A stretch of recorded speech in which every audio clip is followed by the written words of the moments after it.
Alright, you may recall the first shaft we created using this feature it doesn't like. We got that error message.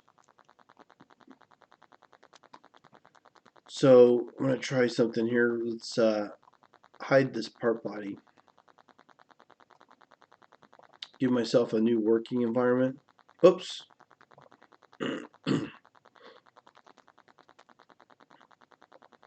So I'm going to click on this part here, and then I'm going to pick this body so I could add a new body to work with. So I'm not affecting the original shaft. And we will go to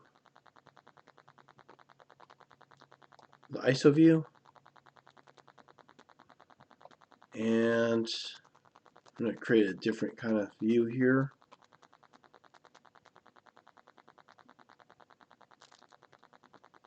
Let's create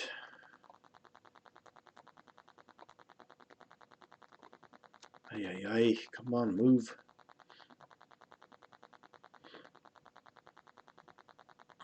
I'm going to try and double click this to keep it on.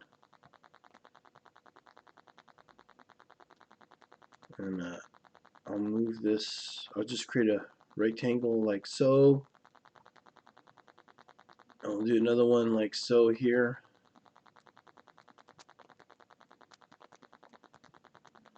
So I got these grooves going on.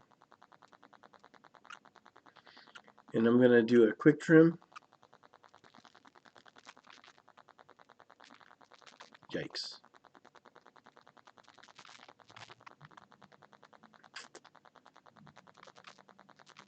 I got to double click this, and then I'm going to quick trim. There's two lines in there. Try to get quick trim. There's a line for the little box, and then there's that big line in there. So I got to click on this area twice to remove that gap. This is a closed profile. That's unconstrained, but it is closed. Now what I'm going to do here is go to Model tab, Shaft, with this feature on, and right click here and grab the Z vector. I find it easier than trying to fight through this stuff here.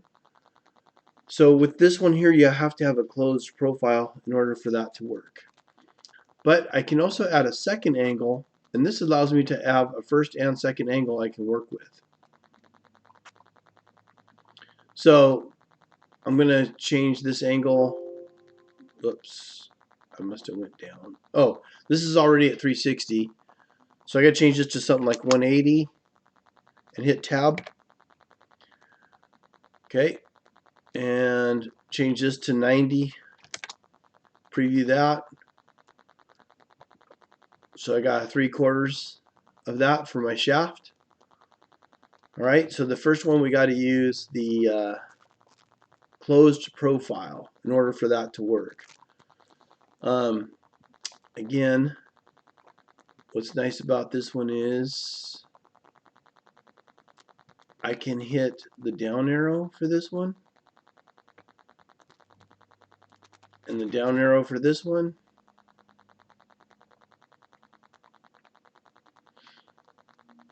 Or I can grab the text limit and just slide it around, preview what I've done. Okay, I'm going to select OK to that. Alright, I'm going to do something here. I'm going to go into this part body had the first part, so I'm doing a new one, so I want to make sure I'm working on this one, so I open that part of the tree. I'm going to go to Sketch 2,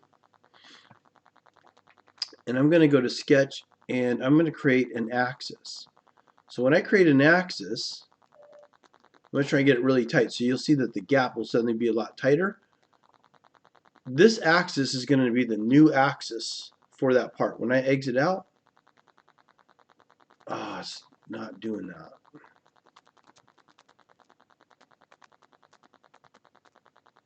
Let me cancel this. Let me delete this shaft.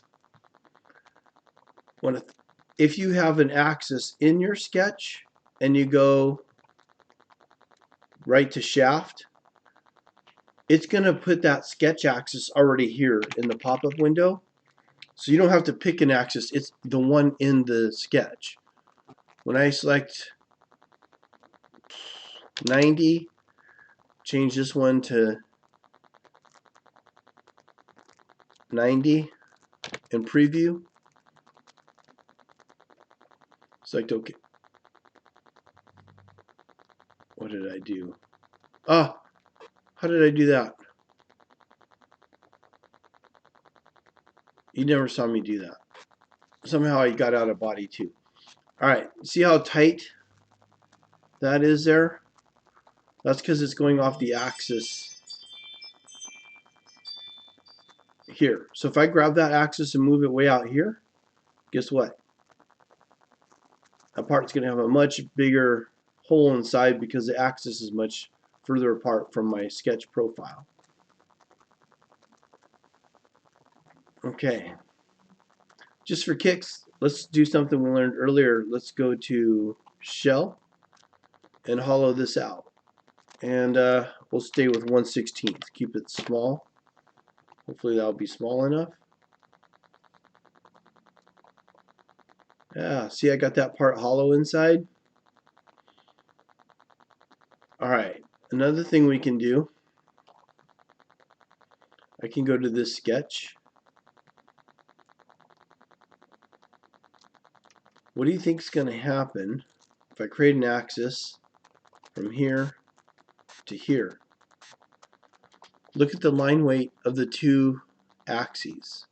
This one became dashed and this one is dot dashed. This is now an axis.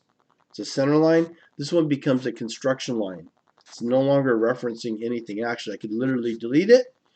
But right now, that is my axis. When I hit exit, I get quite a different result there. Okay, so now it's coming in at an angle, just like what it was doing at the sketch here. Okay, if I take this and I move this at a little bit less angle and exit out, then there's a little bit less angle in here. If I come back to the sketch, I can select this line. Wait a minute. Axis. Sorry, escape. I think I can select this line, select axes, and it's going to ask me, do I want to make it the axis? So when I say yes, this becomes the axis, and now this is a construction line. So when I hit exit, it's now reacting to that last line that I set as an axis.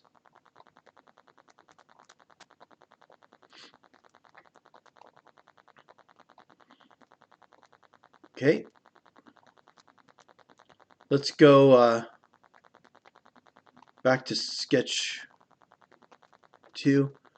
Watch what happens when I create an axis on the top. Will that even work, having a horizontal axis above this?